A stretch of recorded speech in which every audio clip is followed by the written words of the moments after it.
Good morning વિદ્યાર્થી મિત્રો, શુભ સવાર। હવે વિદ્યાર્થી મિત્રો, આજે આપણે ચેપ્ટર નંબર 1 જે શેર મૂડીના હિસાબો જોઈ રહ્યા છે એની અંદર જે લાસ્ટ વિડિયોની અંદર આપણે જે શીખ્યા હતા એનું થોડું રિવિઝન જોઈ લઈએ, જેથી આજના વિડિયોની અંદર જે કન્ટેન્ટ શીખવાના છો એ તમને પરફેક્ટ ખ્યાલ આવે। તો વિદ્યાર્થી મિત્રો, આપણે છેલ્લે જે શીખ્યા હતા જે લાસ્ટ વિડિયોની અંદર, તો ત્યાં શેર મૂડીનો અર્થ અને જે શેરના પ્રકારો, ઇક્વિટી શેર, પ્રેફરન્સ શેરના પ્રકારો શીખી ગયા। હવે જ્યારે મિત્રો તમને ખબર છે કે કંપની સ્વરૂપનો જે ધંધો કરવો હોય તો કંપની સ્વરૂપના ધંધાની અંદર વધુ મૂડીની જરૂરિયાત ઊભી થાય છે। તો આ વધુ મૂડી ક્યાંથી મેળવી શકાય? તો કંપની સ્વરૂપમાં આ વધારાની મૂડી એટલે કે વધુ મૂડી એકત્રિત વ્યક્તિઓ દ્વારા રોકવામાં આવે છે। વ્યક્તિઓનો સમૂહ છે રોકાણ કરે છે, રાઈટ?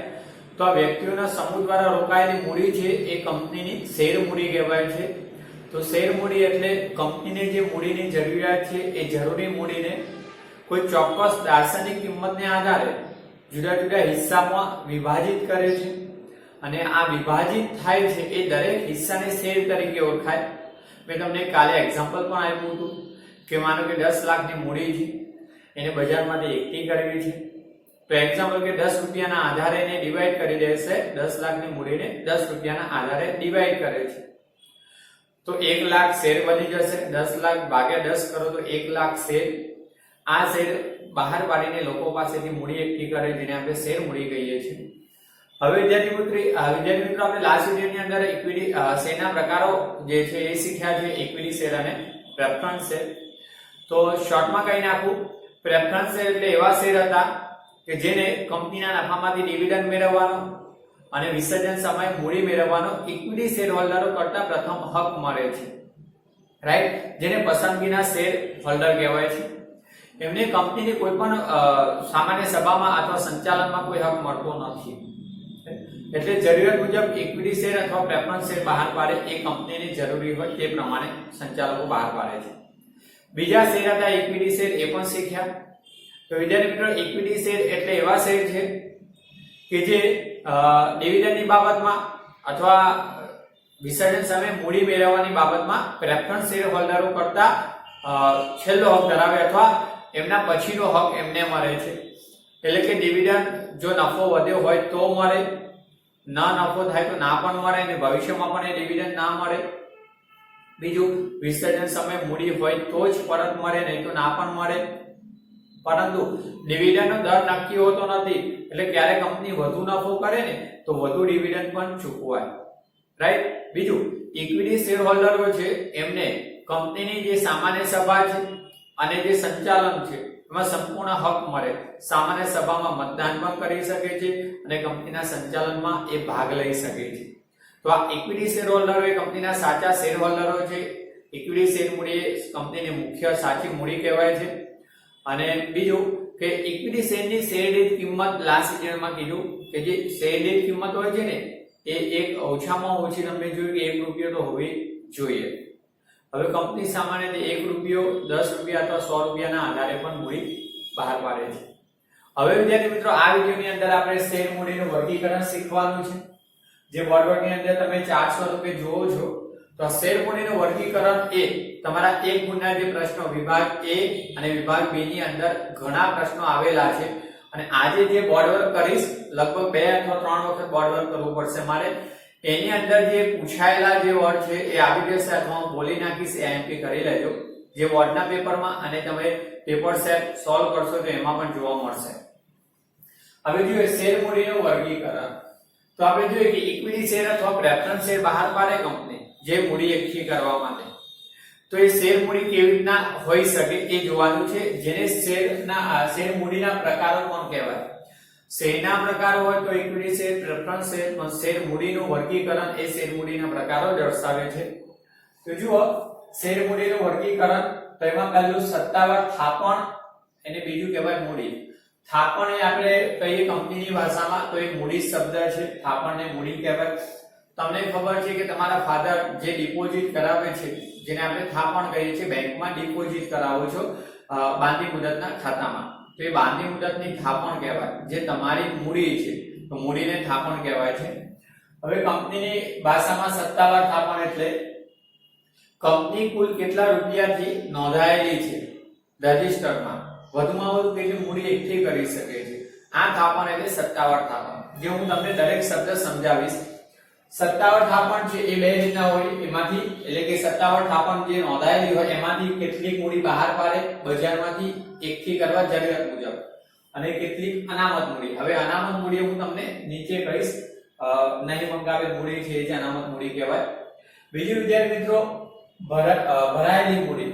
હવે કંપનીએ જે નોંધાયેલી મૂડી છે પોતાની આવેદન પત્રમાં એના આધારે બહાર પાડે છે, રાઈટ. તો બહાર પાડેલી મૂડી, હવે બહાર પાડેલી મૂડીમાંથી જે લોકો શેર ખરીદે છે અને કંપનીને મૂડી આવે છે બજારમાંથી, બેંકો છે, સંસ્થાઓ છે નાણાકીય, કે લોકો આપણા જેવા વ્યક્તિઓ રોકાણ કરે છે, તો એ ભરાયેલી મૂડી કહેવાશે. જે શેર માટે ખરીદવા માટે અરજીઓ આવશે કે આ કંપની, મારે આ કંપનીના આટલા શેર ખરીદવા છે, હું જેમ અરજી કરીશ કંપનીને લોકો શેર ખરીદવા અરજીઓ કરે છે.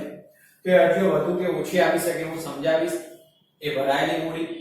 હવે ભરાયેલી મૂડીમાંથી શેરની કંપની જરૂરિયાત મુજબ મંગાવે અને ક્યારેક જરૂર ના હોય તો મૂડી નહીં મંગાવે અમુક સમય માટે.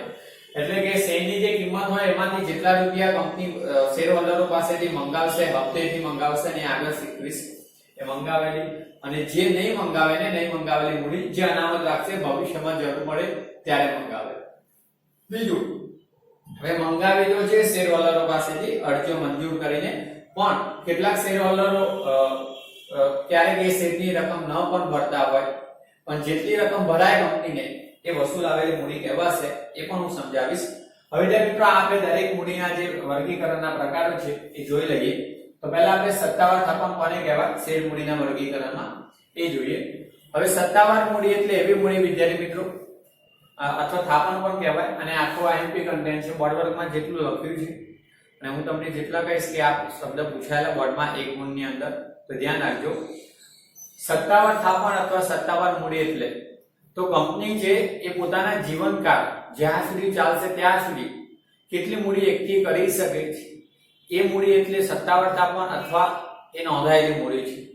કે કંપની 10 કરોડ, 10 લાખ અથવા 50 લાખથી નોંધાયેલી છે, એટલે કે વધુમાં વધુ માનો એક્ઝામ્પલ કે 10 કરોડથી નોંધાય તો કંપની વધુમાં વધુ 10 કરોડ જ બજારમાંથી એકઠા કરી શકે, રાઈટ.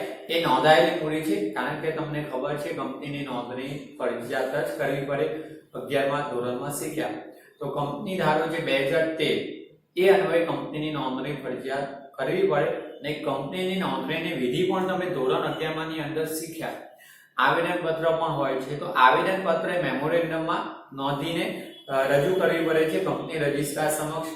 તો જ્યારે આવેદન પત્રમાં કંપની મૂડી દર્શાવશે કે મારી કંપની આટલી મૂડીથી નોંધાયેલી છે, એ મૂડી એટલે સત્તાવાર. જુઓ, કંપની પોતાના જીવનકાળ દરમિયાન વધુમાં વધુ જેટલી રકમ શેર મૂડી, આ ખાસ બાબત મહત્વનું કે શેર મૂડી દ્વારા જે એકઠી કરી શકે, તો શેર મૂડી દ્વારા એકત્રિત કરી શકે તેને સત્તાવાર થાપણ કહેવાય અથવા સત્તાવાર મૂડી કહેવાય. આમ તો કંપનીની વેલ્યુએશન વધુ પણ હોઈ શકે, પણ કંપની કે 10 કરોડ કે 50 કરોડ શેર દ્વારા બહાર પાડીને મૂડી એકઠી કરી શકે એ નોંધાયેલી છે, એ આવેદન પત્રમાં દર્શાવેલું છે, તો એને સત્તાવાર થાપણ કહેવામાં આવે છે. એક્ઝામ્પલ કે માનો કે કોઈ કંપની છે નોંધણી કરે છે તો એની 1 કરોડ રૂપિયાની મૂડી છે, આ સત્તાવાર મૂડી. કંપની નોંધાઈ ત્યારે કેટલા 1 કરોડ રૂપિયાની સત્તાવાર થાપણથી નોંધાઈ.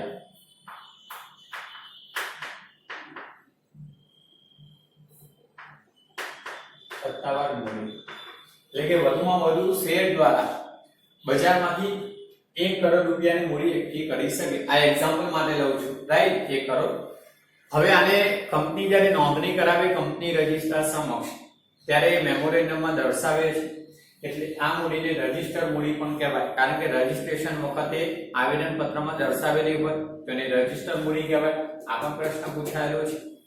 બીજું વિદ્યાર્થી મિત્રો, આ કંપની નોંધાયેલી છે કંપનીના મેમોરેન્ડમમાં આવેદન પત્રમાં, એટલે આને સત્તાવાર મૂડી, આ સત્તાવાર મૂડીને નોંધાયેલી મૂડી અથવા અધિકૃત અથવા નામની મૂડી થાપણ પણ કહેવાય છે. આ નોંધણી વખતે દર્શાવેલી છે, તો આ પણ શબ્દ પૂછાયેલો છે. તો તમે સત્તાવાર થાપણનું ઉદાહરણ આપો કે કંપની જ્યારે નોંધણી કરાવી ત્યારે રજિસ્ટર સમક્ષ આવેદન પત્રમાં નોંધી પોતાની થાપણ કે સત્તાવાર થાપણ કેટલી 1 કરોડ રૂપિયાની જે શેર મૂડી દ્વારા બજારમાંથી નાના એકઠા કરી શકે છે તો નોંધાયેલી છે કંપની રજિસ્ટર સમક્ષ તો એને સત્તાવાર મૂડી કહેવાય।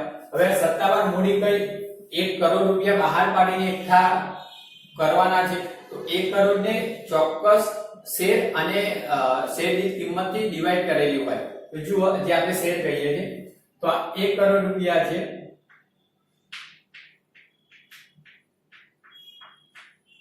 એને કોઈ ચોક્કસ કિંમત તો આપણે 10 લઈએ તો 100 પણ લેવાય અને 1 રૂપિયો પણ લેવાય। આપણે આ એક્ઝામ્પલ તરીકે લઈએ છીએ તો આ શેરની કિંમત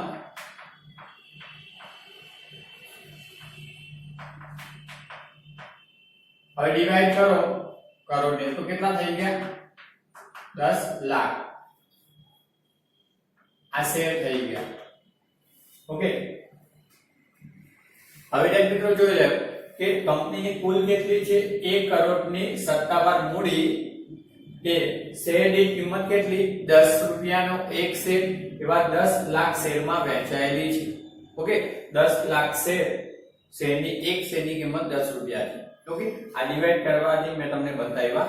બીજું વિદ્યાર્થી મિત્રો હવે જોજો કે બીજું એમાંથી નંબર 2 કે બહાર પાડેલી મૂડી। ઓકે તો હવે કંપની જે સત્તાવાર નોંધાયેલી છે એનાથી વધુ મૂડી ક્યારે એકઠી કરી શકવાની નથી। જો શેર બહાર પાડીને મૂડી એકઠી કરી હોય તો મેં અહીંયા બતાવ્યું કે 1 કરોડ થી નોંધાઈ તો 1 કરોડ જે સત્તાવાર થાપણ છે એટલી જ મૂડી વધુમાં વધુ એકઠી કરી શકે વધુમાં વધુ એનાથી જરૂરિયાત મુજબ એકઠી કરી શકે તો જુઓ એ બહાર પાડેલી મૂડી। હવે કંપનીની સત્તાવાર જે થાપણ છે એમાંથી કંપની પોતાની જરૂરિયાત મુજબ જે શેર બહાર પાડીને શેર મૂડી અથવા શેરના નાણાં એકત્ર કરે છે તો એને બહાર પાડેલી મૂડી કહેવાય। કંપનીની પૂરેપૂરી સત્તાવાર થાપણ બહાર પાડી શકે એટલે કે 10 લાખ શેર બહાર પાડી શકે 1 કરોડ રૂપિયા ભેગા કરી શકે છે અથવા એને અત્યારે ઓછી જરૂર હોય તો એમાંથી જરૂરિયાત મુજબના શેર બહાર પાડે તો એ બહાર પાડેલી મૂડી એ પણ એક્ઝામ્પલ આપો। જુઓ સત્તાવાર મૂડીમાંથી કંપની પોતાની જરૂરિયાત મુજબ પૂરેપૂરી સંખ્યામાં કે ઓછી સંખ્યામાં શેર બહાર પાડે તો તેને બહાર પાડેલી મૂડી કહેવાય। આ જે સત્તાવાર જે મૂડી છે નોંધાયેલી એમાંથી એને જેટલી જરૂર હોય તો પૂરેપૂરી સંખ્યાના શેર એટલે કે 10 લાખ શેર પૂરેપૂરા ધ્યાન આપજો આ 1 કરોડની સત્તાવાર થાપણને શેરમાં ડિવાઈડ કરી છે વિભાજિત કરી છે તો 10 લાખ શેર અને શેરની કિંમત 10 થઈ છે તો એમાંથી 10 લાખ પૂરેપૂરા શેર અથવા ઓછી સંખ્યામાં એટલે માનો કે અત્યારે ઓછી જરૂર છે મૂડીની તો ઓછી સંખ્યામાં બહાર પાડે તો એને બહાર પાડે। માનો કે કંપનીના 10 લાખ શેર છે હવે અત્યારે 10 લાખ એટલે કે 1 કરોડ મૂડીની જરૂર નથી બહાર પાડીને એકત્રિત કરવાની તો કંપની એમાંથી શું કરે આ 10 લાખ શેરમાંથી 8 લાખ શેર બહાર પાડશે। ઓકે અને શેરની કિંમત કેટલી છે 10 એટલે કે હાલ બજારમાંથી 80 લાખ એકત્ર કરવા માંગે છે। 10 લાખ શેરમાંથી 8 લાખ જ બહાર પાડે અથવા 10 લાખ પૂરેપૂરા પણ બહાર પાડી શકે તો 10 લાખમાં ઓછી સંખ્યા એટલે 8 લાખના શેર બહાર પાડે શેરની કિંમત શું છે 10 ની છે એક શેરની કિંમત। ઓકે તો કેટલી મૂડી છે 80 લાખ બહાર પાડેલી મૂડી।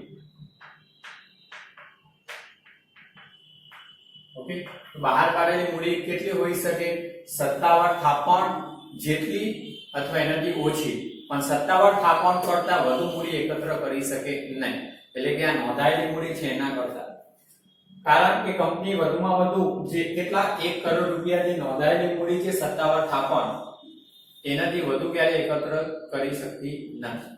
ઓકે બીજું ત્રીજી છે મૂડી ભરાયેલી મૂડી। જો બહાર પાડેલી મૂડીમાંથી ભરાયેલી મૂડી હવે કંપનીને શું કરે કે કંપનીએ કેટલા શેર બહાર પાડ્યા તો તમે જુઓ છો કે અહીંયા 8 લાખ શેર બહાર પાડ્યા છે આ કેટલા 80 લાખ ભેગા કરવા તો 8 લાખ શેર બહાર પાડે હવે લોકો એમાં શું કરે અરજી કરે શેર ખરીદવા તો બધા શેરમાં તે અરજી આવી શકે જે શેર બહાર પાડે એના કરતા વધુ પણ અરજી આવી શકે અથવા એના કરતા ઓછી અરજી।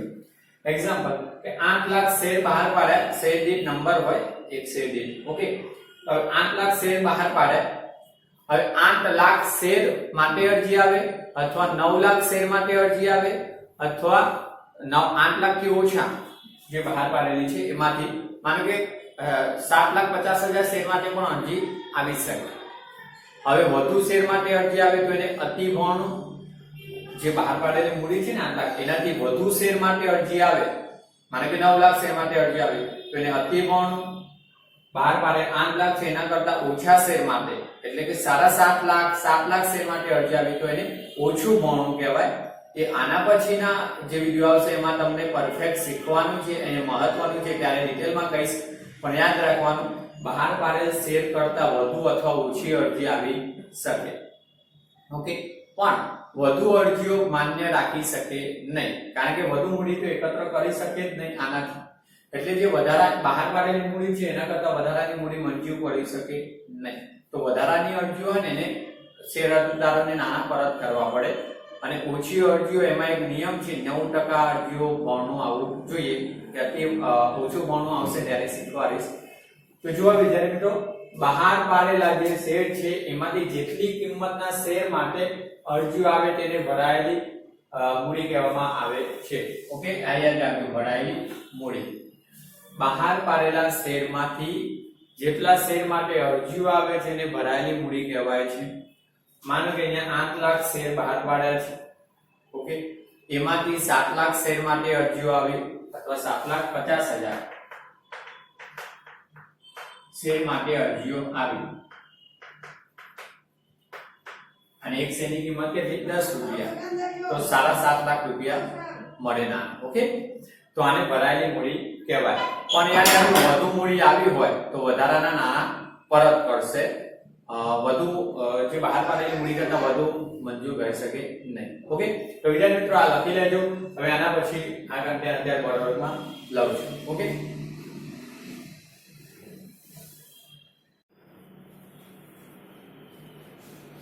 હવે જોઈએ વિદ્યાર્થી મિત્રો આગળના જે પ્રકારો છે. તો પહેલા આપણે જોઈએ કે કંપની જે સત્તાવાર તાપમાન પર નોંધાયેલી એમાંથી જરૂરિયાત મુજબ શેર બહાર પાડે છે. સત્તાવાર થાપણ પૂરેપૂરી રકમ એટલે કે આપણે શેર જોયા હતા 10 લાખ શેર અથવા એના કરતા ઓછા પણ બહાર પાડી શકે જરૂરિયાત મુજબ. બીજું, હવે એમાંથી ભરાયેલી મૂડી.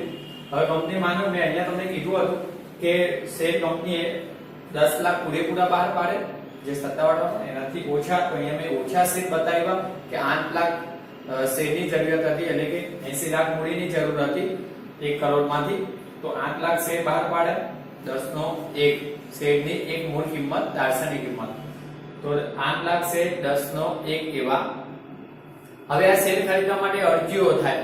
તો માનો કે મેં 10 શેર માટે અરજી કરી, કોઈ 50,000 શેર માટે અરજીઓ કરી, કોઈ 3 શેર માટે, કોઈએ 1000 શેર માટે અરજીઓ કરી.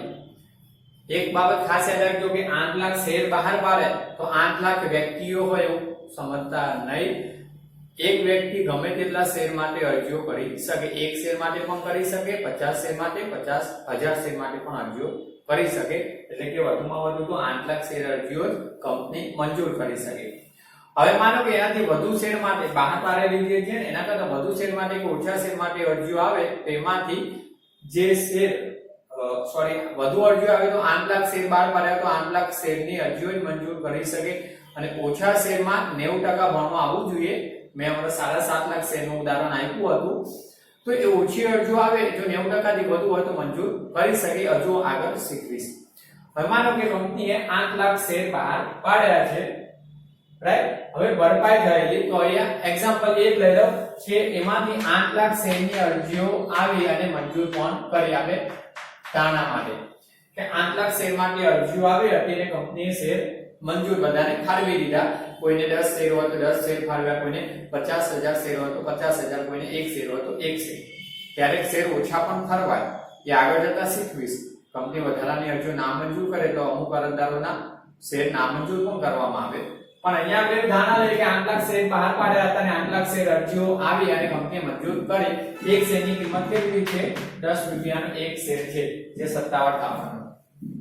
હવે વિદ્યાર્થી મિત્રો આગળનો કન્ટેન્ટ મંગાવેલી અને નહીં મંગાવેલી જોઈએ. તો જો મંગાવેલી મૂડી, હવે જે કંપનીએ ભરપાઈ થયેલી મૂડી છે એની વાત કરીએ તો શેર અરજદારોને કંપનીએ આપેલા શેર પર કંપની શેરની દાર્શનિક કિંમત, જેને શું કહેવાય મૂળ કિંમત કે તેથી ઓછી રકમ મંગાવી શકે. તો આ રીતના શેર પર મંગાવેલી રકમને મંગાવેલી મૂડી શેર મૂડી કહેવામાં આવે. જોજો શેર અરજદારોને આપેલા શેર, તો 8 લાખ શેર મંજૂર કરેલા છે. કોઈને મેં કીધું 3 શેર, કોઈને 10 શેર, કોઈને 5000, કોઈને 50000. જે શેર મંજૂર કર્યા હોય એ શેરની દાર્શનિક એટલે મૂળ કિંમત. તો આ શેરની કઈ કિંમત છે? દાર્શનિક કિંમત. આ શેરની કિંમત છે ને એને શું કહેવાય? મૂળ કિંમત, દાર્શનિક કિંમત કહેવાય. મેં લાસ્ટ વિડિયો જે હતો એમાં કહી દીધેલું છે કે જે શેરની કિંમત છે તે દાર્શનિક અથવા મૂળ કિંમત શેરની કહેવાય. તો એ દાર્શનિક કિંમત પૂરેપૂરી, માનો કે 10 રૂપિયા લેખે જ મંગાવી લેશે, કોઈને 5000 શેર ફાળવ્યા તો 5000 શેર પર શેરની કિંમત કેવી હતી? 10 રૂપિયા. એ પૂરેપૂરા મંગાવે એટલે 5000 શેર ગુણ્યા 10 તો 50000 પૂરેપૂરા એને ભરવા પડે. અથવા એનાથી ઓછી રકમ મંગાવી શકે તો આ રીતના મંગાવેલી રકમ એટલે મંગાવેલી મૂડી કહેવાશે. ઓછી રકમ એટલે માનો કે 10 રૂપિયાની જગ્યાએ હવે જે 5000 શેર ધારણ કરનાર છે, અથવા આપણે 8 લાખ, હવે કંપની 8 લાખ શેર મંજૂર કર્યા તો 8 લાખ શેર પર 8 લાખ શેર પર લઉં છું. 8 લાખ શેર પર 10 રૂપિયાની જગ્યાએ 10 રૂપિયા પૂરેપૂરા મંગાવી શકે. ઓકે, પણ હાલ જરૂર છે કે 7 રૂપિયા લેખે રકમ મંગાવી શકે કે આટલી મૂડીની અત્યારે જરૂર છે, બાકીની હમણાં મંગાવી નથી, આ મૂડીથી ધંધો ચાલે એવો છે. તો માનો કે 7 રૂપિયા લેખે 7 8 56 લાખ રૂપિયા અત્યારે મળશે કંપનીને. 56 લાખ રૂપિયાથી ધંધો ચાલે એવો છે. તો આ શેર દીઠ જે કિંમત છે ને 10 રૂપિયા, એમાંથી 10 રૂપિયા પૂરેપૂરા અથવા જરૂરિયાત મુજબ મંગાવે તો એને મંગાવેલી મૂડી કહેવામાં આવે છે. અને બાકીની રકમ ભવિષ્યમાં જરૂર પડે ત્યારે મંગાવે છે, જેને નહીં મંગાવે એ આગળ કહીશ. જો વિદ્યાર્થી મિત્રો, પાંચમો, હવે નહીં મંગાવેલી રકમ કોને કહેવાય? તો તમે જોઈ લીધું કે આ 10 રૂપિયા જે મંજૂર કર્યા હતા શેર દીઠ, એમાંથી 7 રૂપિયા લેખે અત્યારે મંગાવ્યા તો શેર દીઠ કેટલા? 10 માંથી 7 મંગાવ્યા તો કેટલા નથી મંગાવ્યા? 3 રૂપિયા એક શેર દીઠ મંગાવ્યા નથી. તો એને કઈ મૂડી કહેવાય? નહીં મંગાવેલી મૂડી. જુઓ, જે ભરાયેલી મૂડીનો એક ભાગ જ છે. તમે જોયું કે આ જે ભરાયેલી મૂડી હતી એમાંથી 10 રૂપિયામાંથી જે 8 લાખ શેર મંજૂર કર્યા હતા એમાંથી શેર દીઠ 10 માંથી 7 મંગાવ્યા, 3 નથી મંગાવ્યા. તો આ કઈ મૂડીનો ભાગ છે? ભરાયેલી મૂડીનો જ ભાગ છે. 3 રૂપિયા જે શેર દીઠ 10 રૂપિયાની કિંમત છે એનો જ હિસ્સો છે. ત્રીજું આ પૂછાયેલું, યાદ રાખજો, બોર્ડની અંદર વિકલ્પની અંદર નહીં મંગાવેલી એ ભરાયેલી મૂડીનો ભાગ છે. બીજું, કંપનીના સંચાલકો દ્વારા જે મૂડી હજુ સુધી શેર હોલ્ડરો પાસેથી મંગાવેલ નથી તેને નહીં મંગાવેલ મૂડી કહેવાય. કંપનીના સંચાલકો શેર હોલ્ડરો પાસેથી 7 રૂપિયા મંગાવ્યા, 3 રૂપિયા હજુ મંગાવ્યા નથી, એને નહીં મંગાવેલ મૂડી કહેવાય. સંચાલકોને એવું લાગશે કે હાલ 7 રૂપિયા જે મંગાવ્યા છે શેર દીઠ, એટલે હાલની મૂડીથી ધંધો ચાલે છે, હમણાં આ 3 રૂપિયા લેખે જે મૂડી થાય છે આંતરિક 24 લાખ રૂપિયા જરૂર નથી, એ ભવિષ્યમાં મંગાવે તો જે 3 રૂપિયા લેખે નથી મંગાવ્યા એને નહીં મંગાવેલી મૂડી કહેવાય અને ભવિષ્યમાં જરૂરિયાત મુજબ મંગાવી શકે. છઠ્ઠો જો એના પછી હવે મંગાવેલ નહીં મંગાવેલ પછી વસૂલ આવે, તો એ મંગાવેલ મૂડીનો એક ભાગ છે, જોઈ લો. વસૂલ આવેલી મૂડી એને કહેવાય ભરપાઈ થયેલી મૂડી. જો યાદ રાખજો વિદ્યાર્થી મિત્રો, ભરાયેલી મૂડી નથી, વસૂલ આવેલી મૂડીને ભરપાઈ થયેલી મૂડી કહેવાય. ભરપાઈ થયેલી એટલે જુઓ કે આપણે શેર હોલ્ડરો પાસેથી અત્યારે કેટલા મંગાવ્યા? 7 રૂપિયા લેખે મંગાવ્યા. ઓકે, તો જુઓ 8 લાખ શેર અને એક શેર પર 7 રૂપિયા લેખે મંગાવ્યા તો કુલ કેટલી મૂડી આવે? 56 લાખ રૂપિયાની મૂડી કંપની પાસે આવશે. 7 8 56. ઓકે, આ મંગાવેલી મૂડી. પણ એમાંથી એક કે બે કે કોઈ પણ શેર હોલ્ડરો કોઈ કારણસર જે હપ્તા પ્રમાણે મંગાવ્યા 7 રૂપિયા છે ને એકી સાથે નહીં મંગાવે, અત્યારે 3 રૂપિયા લેખે ભરો. જે પણ શેર ધારણ કર્યા, માનો કે મેં 1000 શેર ધારણ કર્યા, કંપની પહેલા 3 રૂપિયા અરજી કરો ત્યારે મંગાવે, પછી બાકીના 2 રૂપિયા મંગાવે અને છેલ્લે બીજા 2 મંગાવે, એમ 7 રૂપિયા મંગાવી શકે. રાઈટ? હવે કોઈ શેર હોલ્ડર, માનો કે મેં 5000 શેર ખરીદ્યા છે પણ હું અરજી વખતે જે મંગાવ્યા 3 રૂપિયા ભરી શકતો નથી, એટલે 5000 શેર, જોજો 5000 શેર પર કંપનીએ 3 રૂપિયા જે અરજી વખતે મંગાવ્યા હતા 3 રૂપિયા 7 રૂપિયા માંથી કે હું ભરી શકતો નથી, તો હું કેટલા નથી ભરી શકતો? 15,000, રાઈટ? તો 56 લાખ માંથી 15,000 હું ભરી શકતો નથી, તો કંપની પાસે કેટલા આવશે?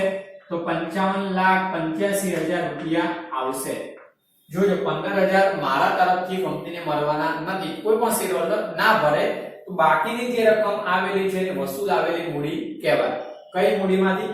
મંગાવેલ મૂડીમાંથી વસૂલ આવેલી રકમ, એટલે જેટલી શેર હોલ્ડરો પાસેથી મળે છે એને ભરપાઈ થયેલી મૂડી કહેવાય. જુઓ, મંગાવેલ મૂડીની રકમમાંથી જેટલી રકમ શેર હોલ્ડરો પાસેથી કંપનીને મળે છે તે રકમને વસૂલ આવેલી મૂડી કે ભરપાઈ થયેલી મૂડી કહેવાય. માનો કે આ 56 લાખ જે મંગાવ્યા, 8 લાખ શેર પર 7 રૂપિયા મંગાવ્યા હતા, એટલે કે 56 લાખ પૂરેપૂરા મળી જશે શેર પર 7 રૂપિયા લેખે, તો પૂરેપૂરી વસૂલ આવેલી મૂડી 56 લાખ. પણ કોઈ શેર હોલ્ડરો કોઈ પણ કારણસર, આર્થિક બાબતથી કોઈ પણ જેટલા શેર પર જેટલી રકમ નથી ભરી શકતા કંપનીને, અને એના સિવાયની જે રકમ મળે, આ જે નથી ભરી શકતા એ નહીં વસૂલાયેલી, અને જે કંપનીને મળી જાય છે શેરની બાકીની રકમ એને વસૂલ આવેલી મૂડી કહેવાય.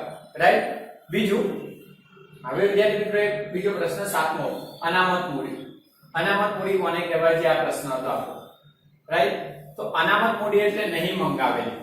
તમે જુઓ કે કંપનીની હાલ જરૂરિયાત જે અરજીઓ મંજૂર કરી 10 રૂપિયા લેખે, 8 લાખ શેર પર 10 રૂપિયા લેખે, એમાંથી હાલ જરૂરિયાત મુજબ 7 રૂપિયા મંગાવ્યા શેર દીઠ. કેટલા ના મંગાવ્યા? 3 રૂપિયા. હમણાં નથી મંગાવ્યા શેર દીઠ. હવે આ 3 રૂપિયા શેર દીઠ કંપની એવું લાગશે કે હવે જરૂર નથી, હાલ પણ જે મંગાવેલી મૂડી છે આ 56 લાખ, એનાથી 7 રૂપિયા લેખે 56 લાખ, એનાથી હાલ ધંધો ચાલે એવો છે, અને બાકીની જે 3 રૂપિયા લેખે થાય છે, આંતરિક 24 લાખ. 8 લાખ શેર પર 3 રૂપિયા નથી મંગાવ્યા, એ 24 લાખ કે હમણાં નહીં મંગાવો તો પણ ચાલે એવું છે, ભવિષ્યમાં હમણાં જરૂર પડે એવી નથી. તો આ જે 3 રૂપિયા લેખે નથી મંગાવ્યા ને એ અનામત રાખશે, એટલે કે કંપની સભા કરીને સભામાં પોતાનો એક ઠરાવ કરશે કે આ રકમને અનામત રાખો છો, હાલ મંગાવી નથી. તો આ નહીં મંગાવેલ રકમને અનામત રાખવામાં આવે ને અનામત મૂડી કહેવાય છે. રાઈટ? જ્યારે કંપનીને ભવિષ્યમાં જરૂર પડે અથવા ખર્ચામાં જાય, કંપની બંધ થઈ જાય, તો આ રકમ મંગાવી શકે છે અને ભરવી જ પડે શેર હોલ્ડરોએ. આ પણ બાબત યાદ રાખવાની. તો યાદ રાખજો, નહીં મંગાવેલ રકમ કંપનીને હાલ હમણાં જરૂર ના હોય, એટલે કે ભવિષ્યમાં પણ હમણાં જરૂર પડે એમ ન હોય, તો એક સભામાં ઠરાવ પસાર કરે અને સંચાલકો ઠરાવમાં નક્કી કરે કે જે નહીં મંગાવેલી રકમ છે શેર દીઠ 3 રૂપિયા લેખે એ અનામત રાખવામાં આવશે, એટલે કે ભવિષ્યમાં જ્યારે પણ જરૂર પડશે ભવિષ્યમાં ત્યારે મંગાવશે, હાલ મંગાવવાની નથી. તો જે નહીં મંગાવેલ રકમને ઠરાવ કરીને અનામત રાખવામાં આવે એ મૂડીને અનામત મૂડી કહેવાય. ઓકે? કંપની ખર્ચામાં જાય તો અરજદારોએ એ 3 રૂપિયા લેખે પણ નાના કંપનીને આપવા પડે. ઓકે? એવું નથી કે અરજદારો પાસેથી ન મંગાવ્યા અને કંપની બંધ થઈ જાય તો પછી અરજદારો ન ભરે, એવું નથી. ત્યારે તો અરજદારોએ ભરવા પડે. બસ વિદ્યાર્થી મિત્રો, આજે આપણે આ જે શેર મૂડીનું વર્ગીકરણ અથવા શેર મૂડીના પ્રકારો કહેવાય, જે મેં તમને સમજાવ્યા, એમાં નાના પ્રશ્નો ઘણા હતા. આ બાબતો શીખશો, આવડશે તો દાખલામાં આ રકમ આ જ આવવાની છે. 10 રૂપિયા મંગાવ્યા, ભરાયેલી મૂડી એમાંથી 7 મંગાવ્યા, 3 ન મળે હપ્તાની, એ બધું શીખવાનું છે. એટલે આ બાબતો ખાસ ધ્યાન રાખીને સમજજો, પૂરેપૂરો વિડીયો સમજજો તો દરેક બાબત ખ્યાલ આવશે. અધૂરી બાબતો, અધૂરો વિડીયો જોયો હશે તો અમુક બાબતો તો ખબર જ નહીં પડે. ઓકે? બીજું, હવે વિદ્યાર્થી એક નાનો કન્ટેન્ટ આના પછી જોઈ લઈએ. મૂડી અનામતનો બહુ નાનો છે, તો આ પહેલા વર્ડ લખી લેજો. અમુક બાબતો અંદર છે ચોપડીની અંદર હું બોલ્યો છું, એ પણ ધ્યાન રાખીને લખી લેજો. ઓકે? હવે જોઈએ તો આ વર્ડ જવા દઉં છું. મૂડી અનામત જોઈએ.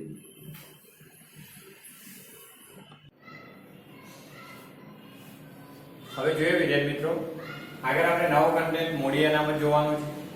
હવે આ મૂડી અનામત એટલે તમને ખ્યાલ આવી ગયો હશે કે આપણે ધોરણ 11 ની અંદર જે બીજા ભાગની અંદર એક ચેપ્ટર જ હતું કે અનામતો અને જોગવાઈ.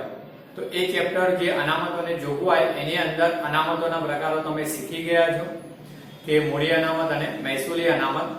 તો જે મૂડી અનામત વિશે ત્યાં શીખ્યા હતા એ જ બાબત ફરીથી અહીંયા બધી જ એના એ જ બાબતો આપેલી છે. તો ફરીથી આપણે એને રિમાઇન્ડ તરીકે જોઈ લઈએ, અને આપણે આ ખાલી એક વિભાગ એ જે વિકલ્પ અને એક ગુણના પ્રશ્ન માટે જ્યારે આમનોંધની અંદર શેર જપ્ત કરવાનો એક કન્ટેન્ટ છે, એની અંદર મૂડી અનામત ખાતે લઈ જવાની રકમ એ માટે છે. પણ જોઈ લઈએ પહેલા આપણે કે વિદ્યાર્થી મિત્રો મૂડી અનામત અને મહેસૂલી અનામત એક વાને. તો શોર્ટમાં કહું કે મહેસૂલી અનામત એટલે જે કંપનીને રોજબરોજના વ્યવહારમાંથી જે મહેસૂલી નફો ઉદ્ભવતો હોય, તો મહેસૂલી નફામાંથી જે અનામત ઊભું થાય એને મહેસૂલી અનામત કહેવાય. અને કંપનીને જે લાંબા ગાળાની મૂડી મિલકતો છે, લાંબા ગાળાની મૂડી મિલકતો જેવી કે જમીન, મકાન, યંત્રો, ફર્નિચર, વાહનો, આ મૂડી મિલકતોના વેચાણ અને અન્ય લાંબા ગાળાની મિલકતોના વેચાણમાંથી જે નફો થતો હોય છે, આ નફો એટલે મૂડી નફો જે નિયમિત નથી. તો આ મૂડી નફામાંથી જે અનામત ઊભું કરાય એને મૂડી અનામત કહેવાય, જે આપણે ત્યાં શીખ્યા હતા. તો જોઈ લઈએ વિદ્યાર્થી મિત્રો. જુઓ પહેલી ડેફિનેશન એની વ્યાખ્યા. તો મૂડી નફામાંથી ઊભી કરાયેલ અનામતને મૂડી અનામત કહેવાય છે. સામાન્ય વ્યાખ્યા ધોરણ 11 ની અંદર પણ શીખ્યા કે જે નફો કંપનીને નિયમિત નથી મળતો, લાંબા ગાળે ઉદ્ભવતો હોય એ નફો મૂડી નફો, અને મૂડી નફામાંથી ઊભી કરેલી અનામત એટલે મૂડી અનામત.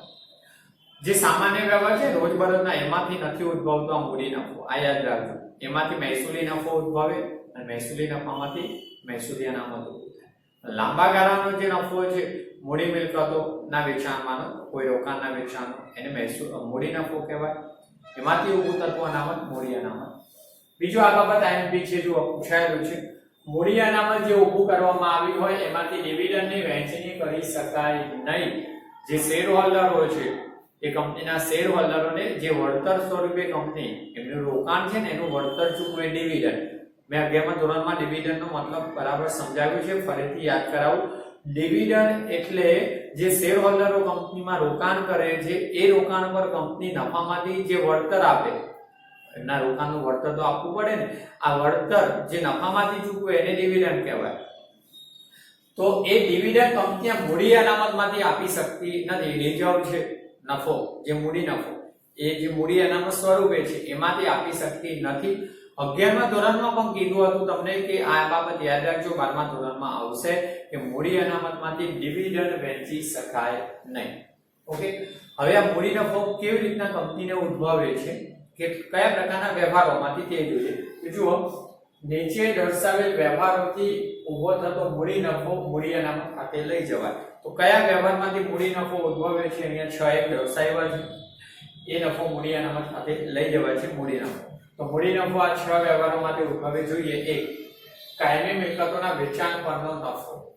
જે કાયમી મિલકતો જમીન, મકાન, યંત્રો, ફર્નિચર, કોઈ રોકાણ હોય લાંબા ગાળાનું, એ વેચાણ કરો અને જે નફો થાય તો એ મૂડી નફો મૂડી અનામત ખાતે લઈ જવાય. બીજું, કાયમી મિલકતોના પુનઃમૂલ્યાંકનથી ઉદ્ભવતો નફો. તો ભાગ 1 ની અંદર પુનઃમૂલ્યાંકન તો શીખ્યા કે મિલકતોની નવી કિંમત નક્કી થાય, જો બજાર કિંમત વધુ હોય તો એ પુનઃમૂલ્યાંકન નફો છે. એ પુનઃમૂલ્યાંકન નફો પણ જે મૂડી નફો કહેવાય, મૂડી અનામત ખાતે લઈ જવાય. ત્રીજું, કંપનીની સ્થાપના પહેલાનો નફો, એટલે કે કંપની કોઈ નાના સ્વરૂપે પહેલા, મતલબ કે ભાગીદારીનો ધંધો હોય ને કંપની સ્વરૂપમાં રૂપાંતર થતું હોય, તો એ કંપનીની સ્થાપના થઈ નોંધાય એ પહેલા જે નફો થયેલો છે એ પણ મૂડી નફો મૂડી અનામત ખાતે લઈ જવાય છે. ચોથું, શેર કે ડિબેન્ચર બહાર પાડતા મળેલ પ્રીમિયમની રકમ એ મૂડી નફો છે અને મૂડી અનામત ખાતે લઈ જવાય છે. આ આપણે ભણવાનું છે આ ચેપ્ટર અને ડિબેન્ચરના ચેપ્ટરમાં, એટલે કે આ બાબત ફરીથી એક વખત આવવાની. કંપની શેર બહાર પાડે, જે શેરની મૂળ કિંમત હતી, મેં અહીંયા એક્ઝામ્પલમાં કીધું કે કંપનીના શેરની મૂળ કિંમત કેવી હતી? 10 રૂપિયાનો એક શેર હતો. હવે કંપની બજાર જૂની કંપની હોય, પ્રતિષ્ઠિત હોય, તો 10 રૂપિયાની જગ્યાએ વધુ કિંમત મૂકે, માને કે 12 રૂપિયા લખી, હવે બહાર પાડે, એક શેરની કિંમત 12 રૂપિયા, એવા 8 લાખ શેર બહાર પાડે, તો જે ડાસાની કિંમત 10 ની જગ્યાએ 2 રૂપિયા વધારાના મંગાવે એને શેર પ્રીમિયમ કહેવાય. આગળ ભણાવીશ. તો આ રીતના વધુ કિંમત જે પ્રીમિયમથી મળી છે એ રકમ મૂડી નફો મૂડી અનામત ખાતે લઈ જવાય. પાંચમું, ડિબેન્ચર પરત કરતી વખતે થતો નફો, જે મૂડી નફો. બીજું ચેપ્ટર છે ડિબેન્ચરનું, આ ચેપ્ટર પછી ત્યાં હું તમને કઈ પરત કરતી વખતે કેવી રીતના મૂડી નફો થાય છે, પ્રીમિયમ વધુ રકમ મળે, ઓછી રકમથી પરત કરે તો પરત પ્રીમિયમથી કરતી ઓછી રકમથી પરત કરે, ઓકે, તો એ મૂડી નફો છે અને મૂડી નફો મૂડી અનામત ખાતે લઈ જવાતો હોય છે. છઠ્ઠું, આપણે પણ આવશે એક આમનોંધમાં, ખાલી આમનોંધ માટે, જપ્ત જે શેર હોલ્ડર રકમ કંપનીને સમય મર્યાદામાં ભરતા નથી તો કંપની કાર્યવાહી કરીને શેર પરત લઈ લે છે, જપ્ત કરે. ઓકે, જપ્ત કરેલા શેર ફરીથી બહાર પાડે ત્યારે નફો, એ ફરીથી બજારમાં બહાર પાડે ત્યારે જે નફો થાય ને મૂડી નફો મૂડી અનામત ખાતે લઈ જવાય છે. તો શેર જપ્તીની રકમ પણ મૂડી અનામત ખાતે લઈ જવાય એ આપણે ભણવાનું આગળ આવશે ત્યારે કહીશું. તો બસ વિદ્યાર્થી મિત્રો, આજે આપણે આ વિડીયોની અંદર અહીંયા છેલ્લો કન્ટેન્ટ મૂડી અનામતનો હતો. તો આ બાબતો પણ તમારે લખવાની છે, એ ગુણમાં યાદ રાખવાની, જે અહીંયા આ ખાસ મોસ્ટ આઈએમપી છે. ઓકે, બસ હવે નેક્સ્ટ વિડીયોની અંદર આપણે ઇક્વિટી શેર જે બહાર પાડવાનો સૌથી મહત્વનો મુદ્દો છે તે જોઈશું.